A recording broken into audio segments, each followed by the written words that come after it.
Muy bien, hermanos. Primero que nada, buenos días a los que no he tenido la oportunidad de saludar. No sé si ustedes han estado en ese proceso, en ese desafío de aprender un segundo o tercer idioma, siendo ya jóvenes o adultos. Pero lo cierto es que es complicado a veces, es un desafío y la estructura para hacer preguntas cambia en un idioma y en otro. Idiomas como el portugués agregan un tiempo verbal extra, ¿verdad? Una conjugación extra que no estamos acostumbrados al español. Y entonces tenemos que ir un poco en contra de nuestro pensamiento para poder adecuarnos y llegar a aprender el idioma, ¿verdad? Tenemos a veces que sacar tiempo para ir a clases o para estar en clases virtuales o hacer fichas o resolver problemas de algún libro, ¿verdad? Lo cierto es que es un proceso complicado. Ahora, si comparamos un poco este proceso a cuando aprendimos nuestro primer idioma siendo chiquitos, ¿verdad? Siendo niños, es completamente diferente. Usted con un chiquito de 1 o 2 años no va a llegar y le va a entregar un libro de fórmulas, ¿verdad? Para hacer preguntas. No lo va a ver, ni siquiera lo va a leer, no va a poder, no va a entenderlo. ¿Cómo aprende un niño? Viendo, escuchando, y si lo pudiéramos sintetizar en una palabra, sería imitando, ¿verdad? Obviamente va a emitir sus sonidos y de acuerdo con quienes tengan la casa, sus padres, sus adultos o sus adultos significativos, ¿verdad? O hermanos, este niño va a ir poco a poco amoldando esas palabras, ¿verdad? Y se equivoca y entonces el papá lo corrige y ese proceso de imitación, ¿verdad? Va a llegar a hacer que ese niño hable pues su idioma. Que por cierto, si el papá habla español, la mamá habla español, ese chiquito no va a aprender mandarín de manera espontánea, ¿verdad? Nos parece obvio y lógico este proceso, ¿verdad? De aprendizaje, de imitar. Efesios 5, del 1 al 14, estamos hablando ya el tema de andar y de andar en amor. Y vamos a ver que Efesios 5:1 nos va a animar a que usted y yo entremos en un proceso de imitación como hijos amados de nuestro Padre Celestial.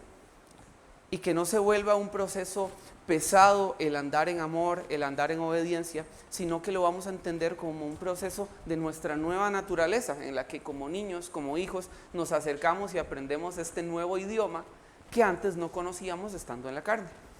Les voy a pedir a todos que vayamos a Efesios 5 y vamos a leer de manera corrida los versículos del 1 al 14. Y luego vamos a ir haciendo pequeñas paradas, ¿verdad? Para entender un poco más profundamente el contexto de cada pasaje. Y si usted tiene este pequeño hilo en su Biblia o si tiene algún separador, le voy a pedir que lo deje en Efesios. Vamos a estarnos moviendo de lado a lado, pero vamos a tener como punto común Efesios. Vamos a leer Efesios 5 del 1 al 4 rápidamente. Dice así: Sed pues imitadores de Dios como hijos amados, y andad en amor, como también Cristo nos amó y se entregó a sí mismo por nosotros, ofrenda y sacrificio a Dios en olor fragante. Pero fornicación y toda inmundicia o avaricia ni aun se nombre entre vosotros como conviene a santos, ni palabras deshonestas, ni necedades, ni truhanerías que no convienen, sino antes bien acciones de gracia. Porque sabéis esto, que ningún fornicario o inmundo o avaro que es idólatra tiene herencia en el reino de Cristo y de Dios. Nadie os engañe con palabras vanas, porque por estas cosas viene la ira de Dios sobre los hijos de desobediencia. No seáis pues partícipes con ellos, porque en otro tiempo erais tinieblas, mas ahora sois luz en el Señor. Andad como hijos de luz. Porque el fruto del Espíritu es en toda bondad, justicia y verdad, comprobando lo que es agradable al Señor. Y no participéis en las obras infructuosas de las tinieblas, sino más bien reprendedlas, porque vergonzoso es aún hablar de ellas, de lo que ellos hacen, en secreto. Mas todas las cosas, cuando son puestas en evidencia por la luz, son hechas manifiestas, porque la luz es lo que manifiesta todo. Por lo cual dice: despiértate, tú que duermes, y levántate de los muertos, y te alumbrará Cristo. Muy bien, si usted no ha estado en toda la serie o no estuvo desde el principio, vamos a hacer un repaso muy rápido de qué es lo que hemos estado viendo. En Efesios podemos ver una estructura, o hay bien definida una división entre los capítulos del 1 al 3 y del 4 hacia el 6. Del 1 al 3 vemos nuestra posición en Cristo. Y del 4 al 6 vemos cómo andamos de acuerdo a esa posición o a esas bendiciones espirituales que ahora tenemos en Cristo. Dentro de esta segunda parte también podemos encontrar una pequeña división en la que vemos instrucciones sobre cómo debe andar el creyente en cuanto a todas sus relaciones. Y tenemos una última parte hacia el capítulo 6, donde Pablo invita a los efesios a estar firmes en contra de las acechanzas del diablo, y los invita a ponerse la armadura, que usted y yo posiblemente ya hemos escuchado. Durante estos domingos hemos estado viendo la parte de sentados. Somos invitados a descansar en Cristo. Somos invitados también a depender en Cristo. Esta división, por cierto, está basada en un libro de un teólogo, ¿verdad?, llamado Watchman Nee. En la parte de andar, que empezamos a ver hace 2 semanas, vemos cómo es que estas bendiciones que sentados en lugares celestiales comprendemos, ahora las usamos en nuestra vida, las aplicamos en nuestras relaciones con nuestra esposa, con nuestros amigos, cómo las aplicamos también en nuestro trabajo, etc. Aquí hablamos de que somos renovados, de despojarnos del antiguo yo y vestirnos de la nueva humanidad, del nuevo hombre creado según Dios en Cristo. Y hablamos acá de traer lo celestial hasta nuestras casas y oficinas, que estamos sentados con Cristo allá en los lugares celestiales, pero vamos a empezar a actuar de esa manera donde vivimos en cada uno de nuestros contextos. Acá, algo muy importante, andar no es la graduación de sentarse, siempre vamos a tener que depender de Cristo, pero andar, aquí ya somos invitados a demostrarlo con nuestra conducta. Si tuviera que explicárselo a los niños, ¿verdad?, usualmente les diría, acá en esta parte estamos descalzos, llegamos donde Cristo descalzos, nos sentamos, descansamos, aprendemos, aquí nos ponemos las sandalias y aquí nos ponemos la armadura. Vamos a entrar a uno de los versículos, o vamos a ver uno de los pasajes que encontramos en la sección de andar, que es 5.1, y vamos a iniciar con esta parte de imitar. Pablo comienza diciendo, sed pues imitadores de Dios. Ese sed pues viene a ser una conclusión de lo que ya venía hablando en el capítulo 4, de cómo anda el creyente. De hecho, si ustedes ven 4 versículos 31 y 32, dice, quítense de vosotros toda amargura, enojo, ira, gritería y maledicencia y toda malicia. Antes bien, sed benignos unos con otros, misericordiosos, perdonándoos unos a otros, como Dios también os perdonó a vosotros en Cristo. Y aquí está como dándonos una introducción de qué es lo que vamos a ver, un proceso de imitación de Dios. Ya en el versículo 5 lo sintetiza y dice, sean pues, basado en todo lo que ya hablamos, imitadores de Dios como hijos amados. Es muy interesante este concepto de imitación, porque en el Nuevo Pacto, en el Nuevo Testamento, imitar va a estar muy relacionado a nuestra posición como hijos. Una pregunta, ¿el concepto de imitar está presente en el Antiguo Testamento? ¿Puede recordar usted algún pasaje de Dios mandando a imitar a Israel, mandando a imitarlo? En Levítico, por lo menos 4 veces encontramos la frase, sed santos. ¿Por qué? Porque yo soy santo. Pero esta frase o este principio iba muy de acuerdo a la relación Dios y pueblo. De hecho, varias veces se utiliza en Levítico para demostrar o para decirle al pueblo de Israel que se distanciara o que demostrara una santidad práctica diferente a lo que veían en los pueblos vecinos, ¿verdad?, que eran idólatras, que eran paganos. Pero el imitar en el nuevo pacto va a estar muy relacionado a nuestra posición en la familia de Dios. Acompáñenme a 1 Pedro 1 y vamos a leer versículos 14 al 16. Pablo va a referenciar el sed santos porque yo soy santo, pero vean ahora desde qué óptica lo hace. 1 Pedro, capítulo 1, versículos del 14 al 16. Y voy a leer para ustedes. Dice, como hijos obedientes, no os conforméis a los deseos que antes teníais estando en vuestra ignorancia, sino como aquel que os llamó es santo, sed también vosotros santos en toda vuestra manera de vivir, porque escrito está, sed santos porque yo soy santo. Ya Pedro aquí toma este pasaje del Antiguo Testamento, pero digamos que pasa de la relación pueblo-Dios a la relación hijo-padre, como hijos obedientes, dice en el versículo 14. Y es que la verdad del nuevo pacto es que en Cristo nuestra relación con Dios ha cambiado a un nivel más íntimo. Por ejemplo, Abraham oró, oh Señor Dios, Jacob oró, oh Dios, Moisés, oh Señor, pero con Cristo nosotros aprendemos a orar, Padre nuestro que estás en el cielo. Una relación completamente, una relación más profunda.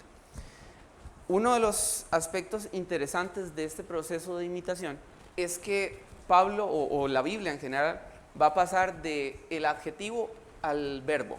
¿A qué me refiero? Pablo nos dice, como hijos amados, anden en amor.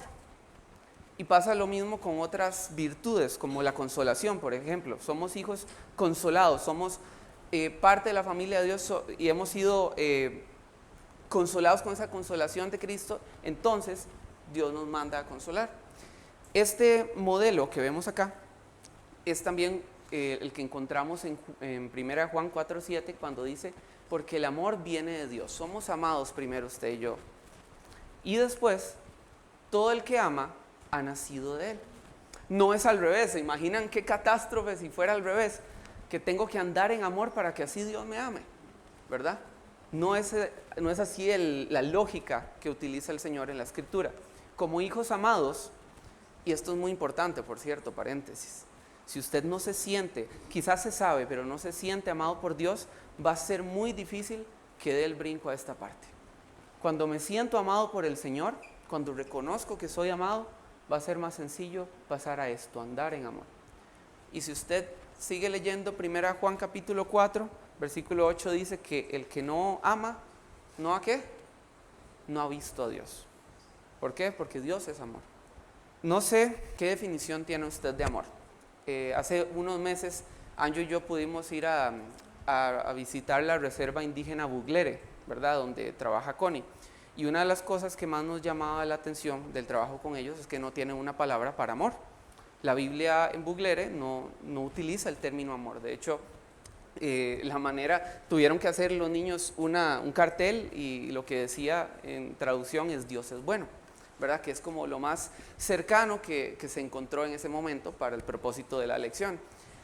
Y durante un momento yo pensé, mira, qué cargas, qué desafío más grande predicar del Evangelio sin utilizar el término amor. ¿Cómo lo haríamos nosotros?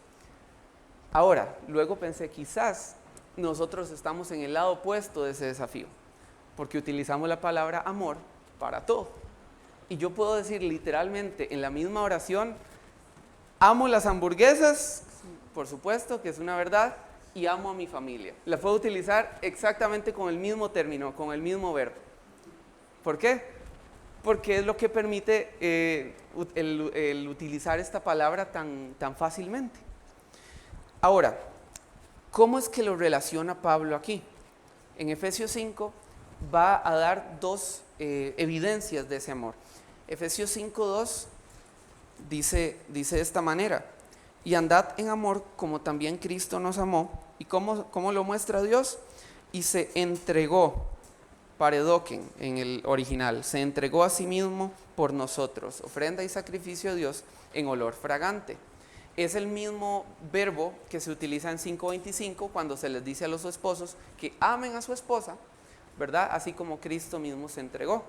Y si usted se acuerda, Juan 3:16 utiliza un verbo similar ahí, que es que Dios porque de tal manera amó Dios al mundo que ha dado, que entregó, que dio a su Hijo. Así que el amor sí o sí va a estar relacionado no a un mero sentimiento o a un mero afecto, sino que va a estar relacionado a entrega. Y quisiera que reflexionáramos un poco cuándo fue la última vez que usted, hermano o amigo, entregó algo por amor. O si es simplemente un mero afecto lo que usted siente por sus personas alrededor. Justo ayer quedó un ejemplo perfecto de este andar en amor práctico. Ayer casi a la medianoche don Abel nos estaba abriendo ahí el garaje porque tuvimos un imperfecto técnico. Anjo estaba en la noche allá por Chespirito número 3 con lluvia, con frío y con el carro varado, ¿verdad? Y don Abel creo que puso este ejemplo, me quedó apenas. Supo cómo andar en amor asistiéndonos y abriéndonos casi a la medianoche el garaje de su casa. Que los que conocen a don Abel, a las 9 de la noche ya está dormidísimo, ¿verdad?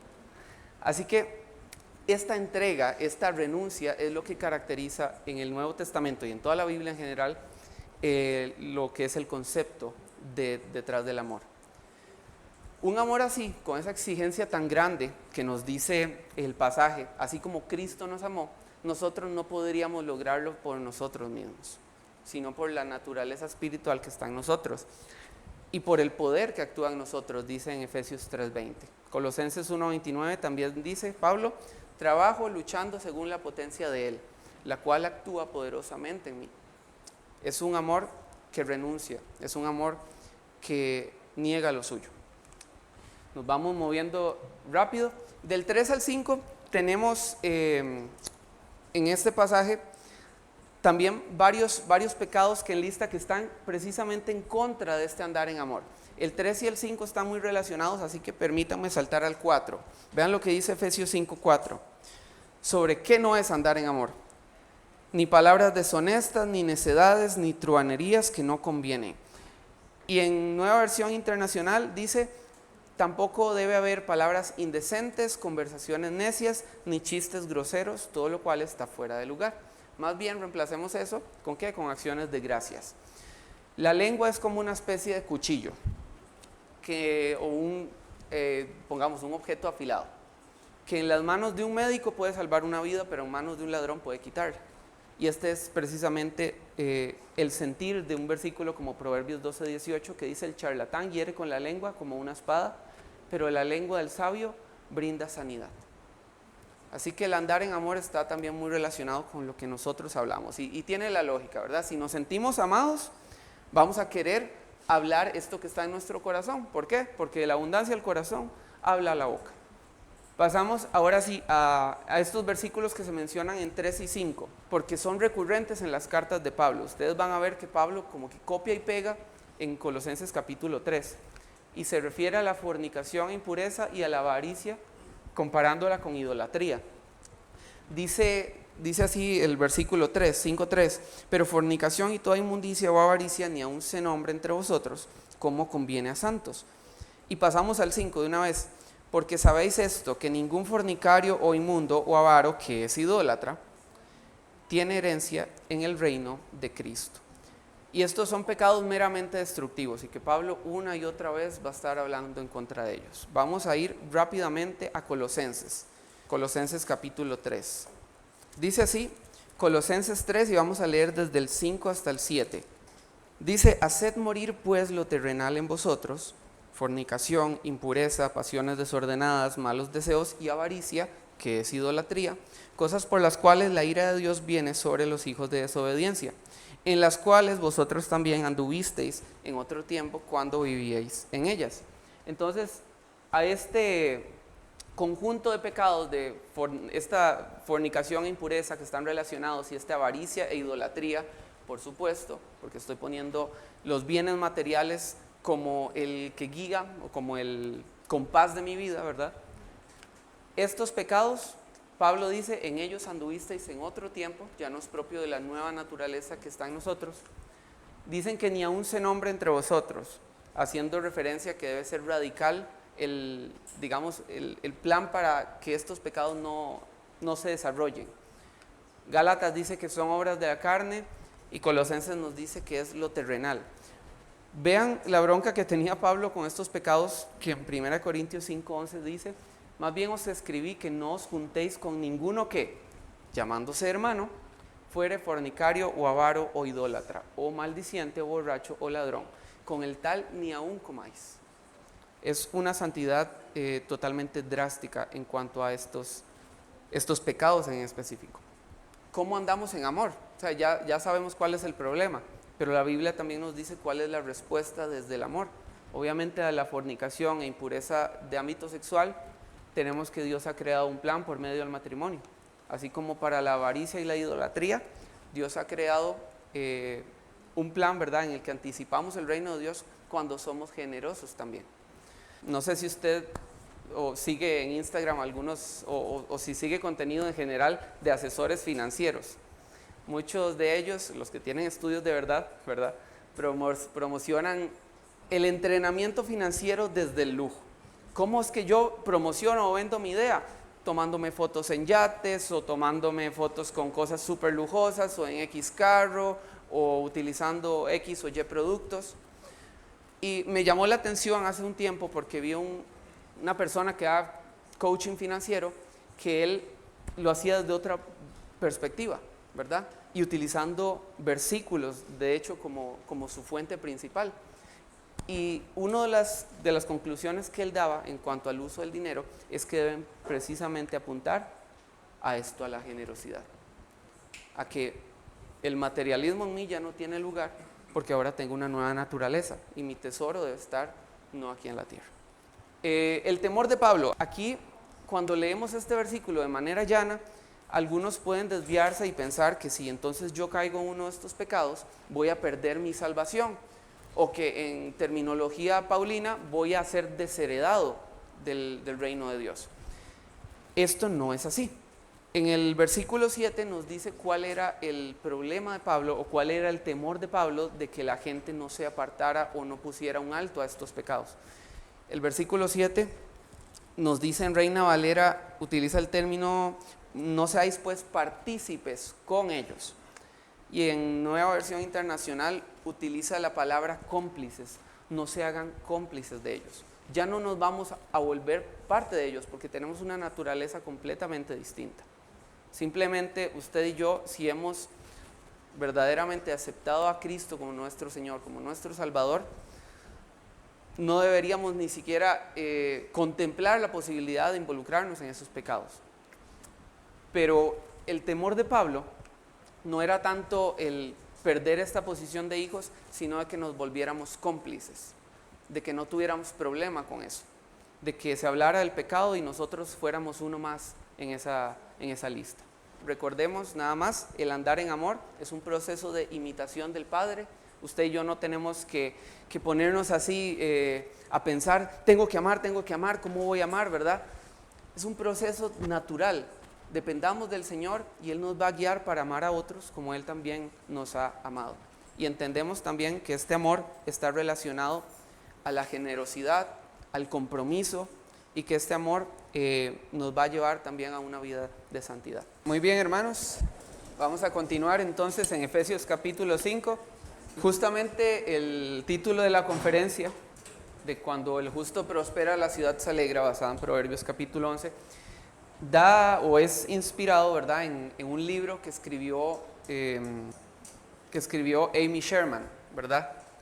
Ella está encargada de, digamos, llevar la fe a las comunidades y llevar la fe a los contextos. Ella trabaja en una organización que se encarga de eso, ¿verdad? Y ella es conferencista, si no me equivoco, creo que ahí me corrigen, que es periodista también o tiene estudios en comunicaciones. Pero ella escribe un libro que se llama El llamado del reino, sobre cómo es que los creyentes estamos llamados precisamente a anticipar el reino de Dios y a llevarlo a nuestros contextos laborales, a llevarlo a nuestro contexto, ¿verdad?, de nuestra comunidad, etc. Y ella comenta que en cierta ocasión se sentaron un grupo de personas a escuchar canciones estilo worship o adoración contemporánea, y llegaron a escuchar como unas 100 canciones y tenían el objetivo de calificarlas de acuerdo a qué tan enfocadas estaban en el reino de Dios desde una relevancia pública, ¿verdad? Obviamente hay muchas canciones que hablan mucho de nuestra fe interna y de lo que opera en nuestro interior, pero ellos se sentaron a calificar las canciones de adoración, evaluándolas con el criterio de si tenían que ver con la demostración de la fe en la comunidad o de una manera, digamos que externa a la iglesia. Y el resultado fue que la mayoría de estas canciones se enfocaban desde lo privado de la fe, pero que no se externaba. Ella escribe después lo siguiente en su libro, y quiero que nos quedemos con esto, que empiece a rebotar un poco este concepto en nuestra mente antes de llegar a la conferencia. Vean lo que dice: ser evangélico ha llegado a significar simplemente que uno ha tenido cierto tipo de experiencia religiosa que colorea los aspectos privados de la vida cotidiana. La fe evangélica se busca como un asunto de fascinación interna, pero como un asunto de relevancia pública se abandona. Quiero que leamos Efesios 5:8. Dice: porque en otro tiempo erais tinieblas, mas ahora sois luz en el Señor. Andad como hijos de luz, porque el fruto del Espíritu es en toda bondad, justicia y verdad. Y durante esta segunda parte vamos a tocar un poco el tema de que somos llamados a hacer luz y a evidenciar nuestra fe, y a no ver nuestra fe nada más como algo para sentirnos bien o para sentirme, tomarlo como mi autoterapia y que de mí o de mi iglesia no pase, sino llevarlo a un plano público. No es algo privado, debe trascender en mi comportamiento hacia el mundo. Pablo, así como Cristo también, utilizan el ejemplo de la luz para hablar del impacto que nosotros como iglesia debemos tener en el mundo. Y nos acordamos de Mateo 5, 14 al 16. Y les voy a pedir que vayamos a Mateo rápidamente. En este famoso pasaje del Sermón del Monte, donde Jesús compara a los suyos con la luz. Una luz que, por cierto, no se esconde. Dice así, Mateo 5, del 14 al 16, vosotros sois la luz del mundo, una ciudad asentada sobre un monte no se puede esconder. Ni se enciende una luz y se pone debajo de un almud, sino sobre el candelero y alumbra a todos los que están en casa. Así alumbre vuestra luz delante de los hombres, para que vean vuestras buenas obras y glorifiquen a vuestro Padre que está en los cielos. Pablo inicia diciendo que somos luz, así que eso se va a trasladar sí o sí en andar como luz. Y vemos de nuevo este modelo que tanto se repite en Efesios, que somos, entonces actuamos. Soy, entonces ando de esta manera. No ando como hijo de Dios para ser hijo de Dios. Primero soy, luego hago. Soy, luego involucra mi conducta. Esto implica también que mis palabras y conversaciones van a buscar la edificación, porque soy luz. Mi trabajo va a buscar la gloria de Dios. Voy a invertir mis recursos pensando en el reino. El contenido que sigo y que comparto también en redes sociales va a hablar de mi nueva identidad. ¿Por qué? Porque soy luz. Y esto va a impactar sí o sí mi relación con el mundo. No sé si ustedes posiblemente han escuchado el versículo antes, esto es un almud. Por dimensiones quizás se ve como algo chiquitito, pero los estudiosos dicen que podía contener más o menos de 8 a 12 litros, dependiendo. Un almud podía ser con este estilo trapezoidal, más o menos, ¿verdad? O podía ser un cajón. La idea del almud es que era una caja donde se medía el grano, era una unidad de capacidad. Entonces iba alguien a la feria y decía un almud de maíz, por ejemplo. Lo que está diciendo aquí Jesús es que no debemos ser como esa luz que llega y se mete en ese cajón y que no cumple su propósito, básicamente. Y como en palabras de Amy Sherman, somos entonces, nuestra fe es un asunto de fascinación interna, de lo privado, y de ahí no pasa. Quizás los almudes actuales lucen como esto. Posiblemente nuestra fe se está quedando aquí y no estamos queriendo impactar el mundo. Vean el versículo 9. ¿Cómo es que somos luz? Va a dar 3 virtudes específicas que, por cierto, no producimos nosotros por generación natural, sino que el Espíritu de Dios lo produce en nosotros. Efesios 5:9 dice, porque el fruto del Espíritu es en toda bondad, justicia y verdad. Nuestra naturaleza pecaminosa, voy a volver acá, hablemos de bondad. Nuestra naturaleza pecaminosa sí o sí va a buscar volvernos apáticos o indiferentes hacia los demás y a sus necesidades. Va a buscar también la propia venganza, por ejemplo, cuando nos han hecho mal. Eso es lo que nos dice nuestra naturaleza pecaminosa. Pero en Cristo aprendemos otra forma. Romanos 12 dice, no paguéis a nadie mal por mal, no seas vencido de lo malo, sino vence el bien con el mal. Romanos 12, 17 y 21. Y esta virtud de bondad es también parte de la lista más amplia que encontramos de los 9 gajitos del fruto del Espíritu, que está presente en Gálatas 5, 22 y 23. Así que ser luz sí o sí va a implicar que seamos bondadosos, que no tengamos esa actitud de Caín. Cuando se le acerca a Dios para preguntar por Abel, él dice, ¿a mí qué me importa? ¿Dónde está tu hermana? ¿Acaso yo tengo que cuidarlo. Y vemos en el lado contrario a Cristo demostrando un amor por quien Él no debía morir. Vamos a ver, demostrando amor por quien Él no estaba obligado a sacrificarse, sino que voluntariamente fue, por supuesto, por voluntad del Padre también. Entonces, la bondad, la justicia también, esta palabra que se utiliza aquí en justicia es también la que relaciona Pablo en Romanos 3 para hablar toda la doctrina de la justificación, ¿verdad? Que es por medio de Cristo, es la que se utiliza en 2 Corintios 5:21, que dice que Cristo por nosotros se hizo pecado y la justicia de Cristo nos es imputada. Pero aparte del concepto de la doctrina de justificación, también se puede utilizar en el Nuevo Testamento con el propósito de referirse a rectitud, una persona que es recta. ¿Okay? Y de hecho en el Antiguo Testamento ustedes van a encontrar varias veces la palabra en hebreo, esta vez tzadik, que está bastante relacionada, que es una persona de rectitud moral. Así que la bondad, la justicia, la verdad, donde hay un cristiano tiene que haber un defensor de la verdad. ¿Okay? ¿Qué opina usted de esto? No, yo me quedo callado para no hacer problema, o mejor me reservo mi opinión porque no quiero estar en paz con todos, ¿verdad? La Biblia nos dice que el ser luz tiene que ver también con mi manera de hablar, con mi manera de expresarme, con la manera con la que yo reacciono también a las diferentes situaciones que se presentan en mis contextos, llamémosle no cristianos. Así que, bondad, justicia y verdad. Pero ¿qué pasa si en vez de andar en bondad, justicia y verdad, yo me quedo callado?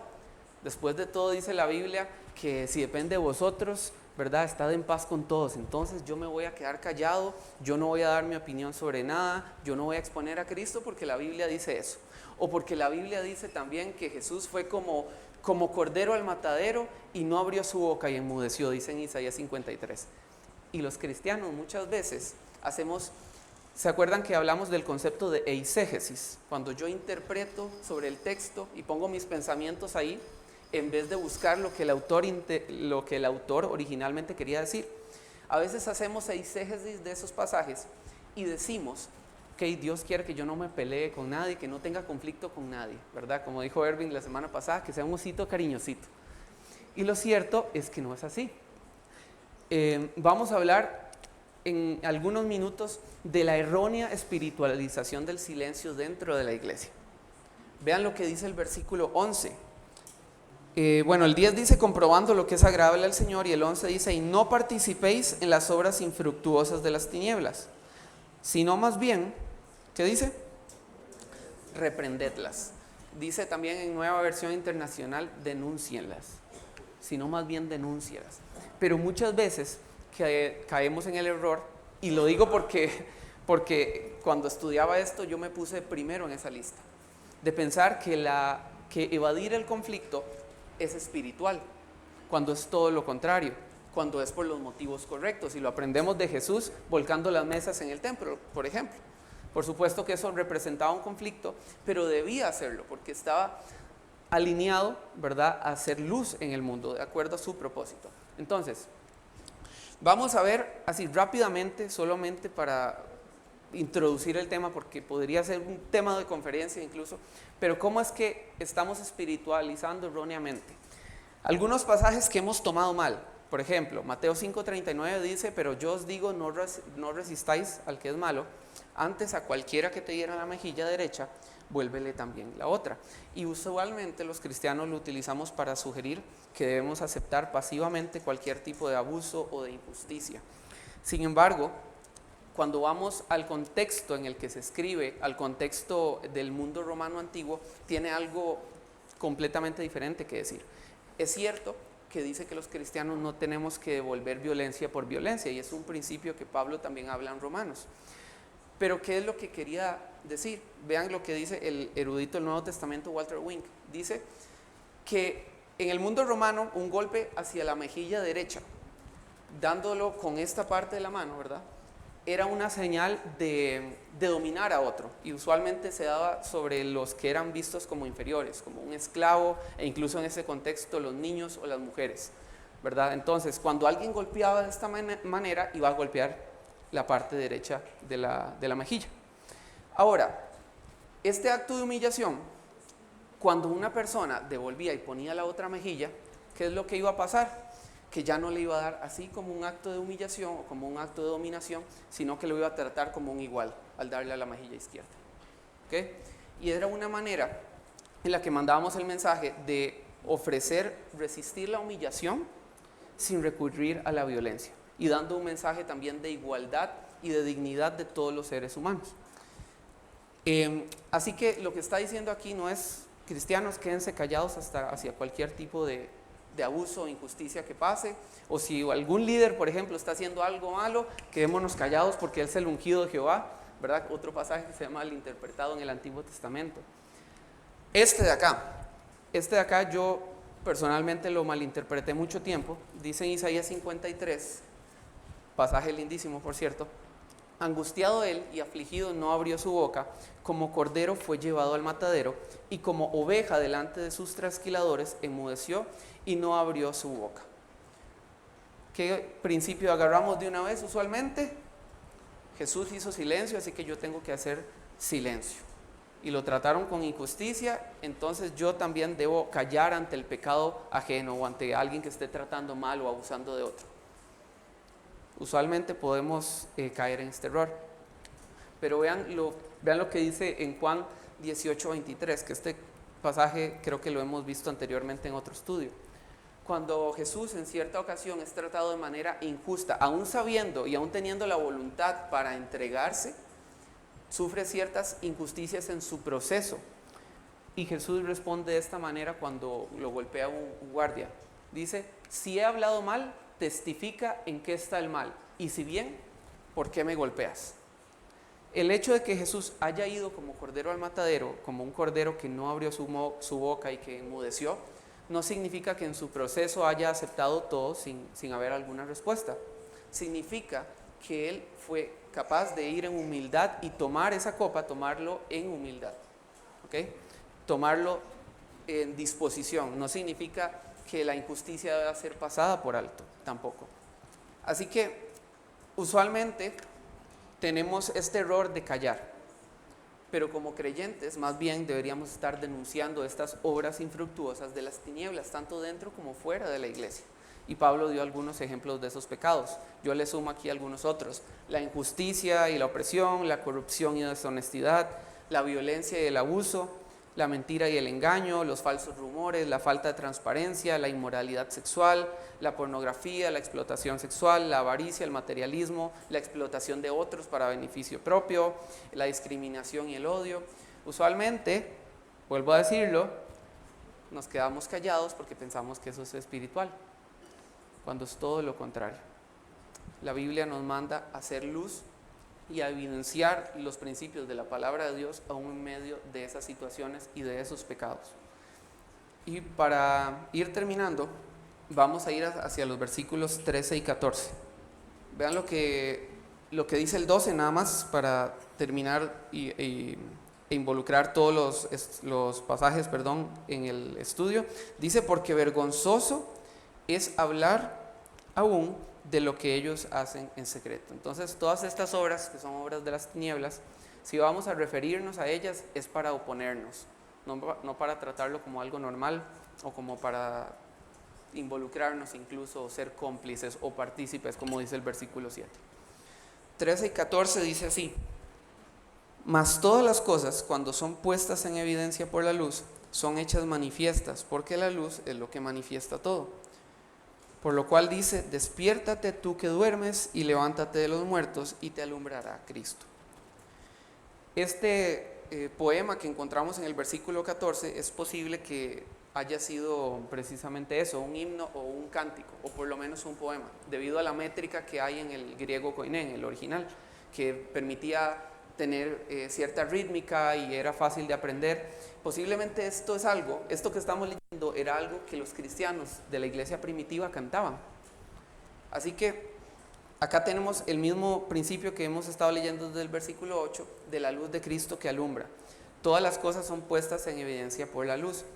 Ahora, el dilema aquí es quién es ese tú que duermes. Despiértate tú que duermes. Hay dos posiciones y en realidad se podría aplicar a cualquiera de los dos contextos. Podríamos estar hablando de cristianos dormidos, que algunos estudiosos como John Stott o F.F. Bruce consideran que ese es el propósito.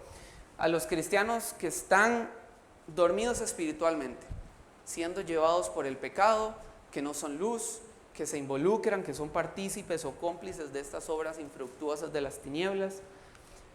Y esto se puede interpretar, este cántico, como un llamado a la vigilancia espiritual, a reflejar esa luz que nos alumbró, que es Cristo. Hay otra posición que también es aplicable, que es que este cántico puede aplicarse o utilizarse hacia los no creyentes, invitándolos a recibir la luz y la vida de Cristo. Lo leo de nuevo. Despiértate tú que duermes y levántate de los muertos y te alumbrará Cristo. Así que, queridos hermanos, vamos a poner 4 preguntas que van a ser nuestra conclusión de esta mañana. 1. Y algunas de estas preguntas, para que se preparen, van a ser de grupos pequeños. ¿De qué manera puedo imitar el amor sacrificial de Dios en cada una de mis relaciones? Como hemos conversado, en mi trabajo, en la iglesia incluso, en mi ministerio, donde sea que usted esté de lunes a domingo. ¿De qué manera yo puedo imitar a Cristo, imitar el amor del Padre ahí? ¿Qué pasos debo tomar esta semana para alejarme de la inmoralidad sexual, la avaricia y las conversaciones deshonestas y groseras, como vimos en el versículo 3 y versículo 4? ¿Cómo puedo transportar mi fe de un asunto de fascinación interna a un asunto de relevancia pública? Y en último lugar, ¿qué acciones veo frecuentemente que debo empezar a evitar y denunciar? Y por supuesto, a llevar el evangelio ahí. No queremos simplemente ser alguien que acusa sin dar ninguna solución. El evangelio, por definición, es literalmente buenas noticias.